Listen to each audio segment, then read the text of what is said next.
Shark Media. Hello and welcome to Ghost. This episode is titled The Haunting of Echoes, a modern Yotsuya Kaidan.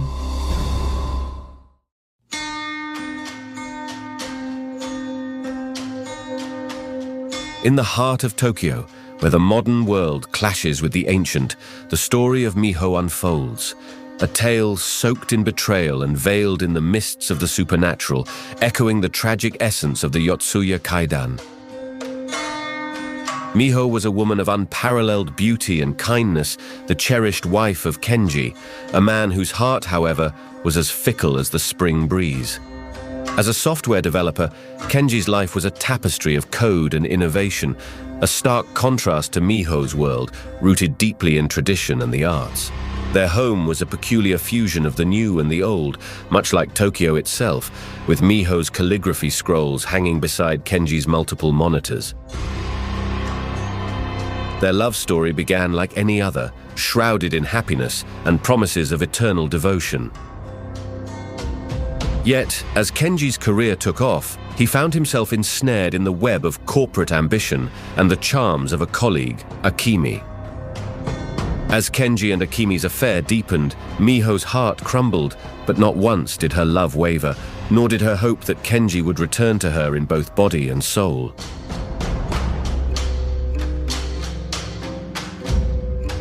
The discovery of the betrayal was accidental, a message meant for Akemi, glowing accusingly on Kenji's phone in the dead of night.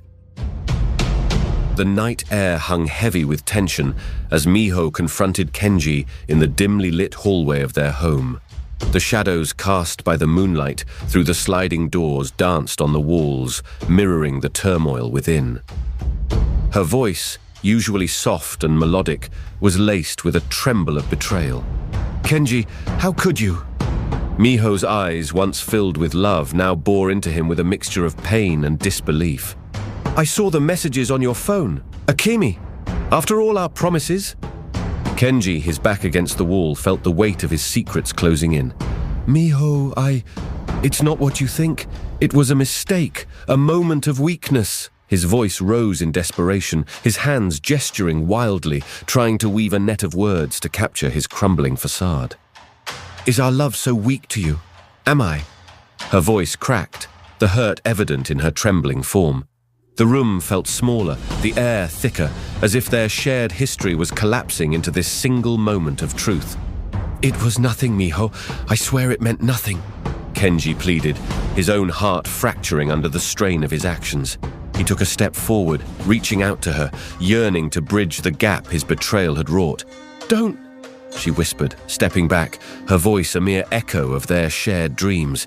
"Your touch, it's tainted with lies." In that instant, as Kenji's hand brushed against hers, a surge of emotions overwhelmed him. Guilt, fear, a desperate need to rewind time. In a reflex born of panic, he pushed, intending to stop her retreat, to force her to listen, to understand.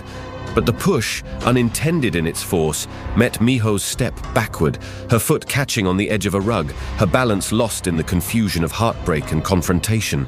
Time slowed as she stumbled, her arms flailing in a silent plea for stability that would not come. "Kenji!" Her cry was a heart-wrenching blend of surprise and fear, her name for him not an accusation but a lament, a final reaching out even as she fell. Kenji lunged forward, his own voice a shout of denial, but it was too late. The sound of her body tumbling down the stairs, a staccato of horror that would haunt him forever, was the last thing he heard before the world went silent. At the foot of the stairs, Miho lay still, the moonlight casting her in an ethereal glow, as if she were merely asleep. Kenji fell to his knees beside her, his hands trembling as he reached out to touch her face, whispering her name over and over, a mantra of desperation. "Miho! Please, Miho!" But she did not stir. Her eyes, once vibrant with life and love, stared into nothingness, and her last breath was a whisper, a sigh of sorrow that seemed to carry all the weight of their love, their dreams, and now, their end. Kenji. It was not a curse, not an expression of anger or betrayal, but a farewell, a final acknowledgement of their bond, even as it shattered beyond repair.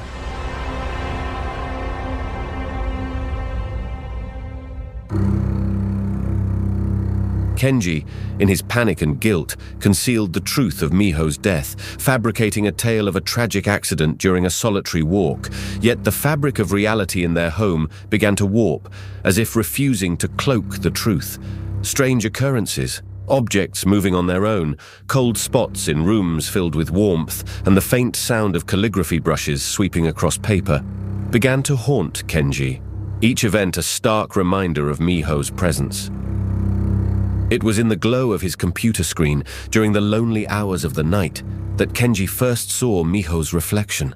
Not the loving gaze he remembered, but a visage twisted in grief and betrayal. Her spirit, bound by the pain of deceit and untimely death, haunted not just their home but Kenji's every step, a constant specter of his unforgivable sin. In his desperation, Kenji sought the help of Miko, a shrine maiden known for her ability to communicate with the spirit world.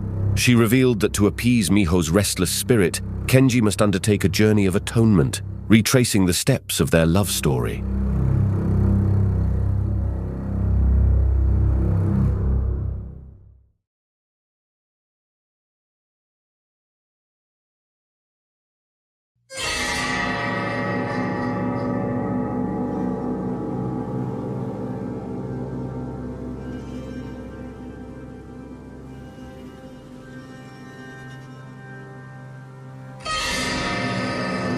Kenji's first destination was the quaint coffee shop where fate had first intertwined their paths. It was here, amidst the scent of roasted beans and whispered conversations, that their eyes had met, sparking a connection that felt destined. Kenji sat at the very table where they had shared nervous smiles and tentative hopes, clutching a steaming cup of coffee that now tasted bitter with regret.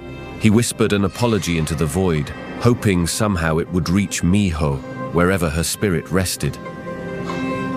The next leg of his journey took him to the cozy restaurant that had witnessed their first date, a place that once echoed with their laughter and shared dreams. Now it felt cavernous, each corner filled with the ghost of their happiness.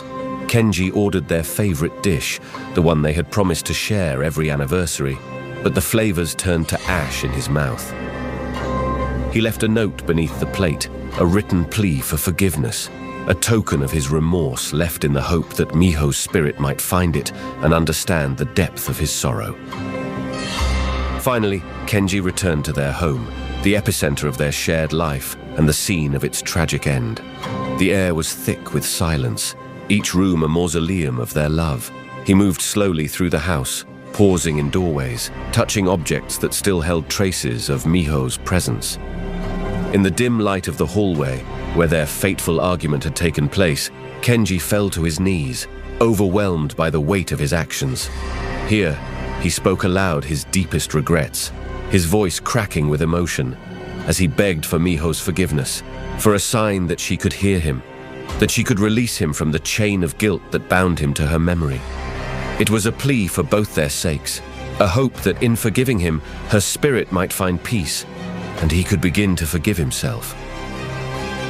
As the sun rose, casting a gentle light through the windows, Kenji felt a shift in the air.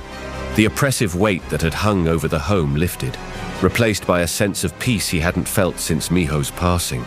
Her spirit, having received the sincerity of his repentance, found the strength to forgive, releasing both her and Kenji from the chains of their shared tragedy.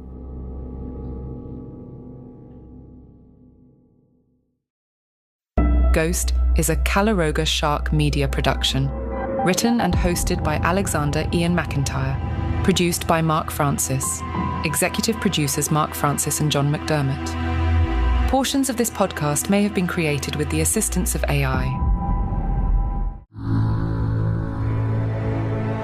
Calaroga Shark Media.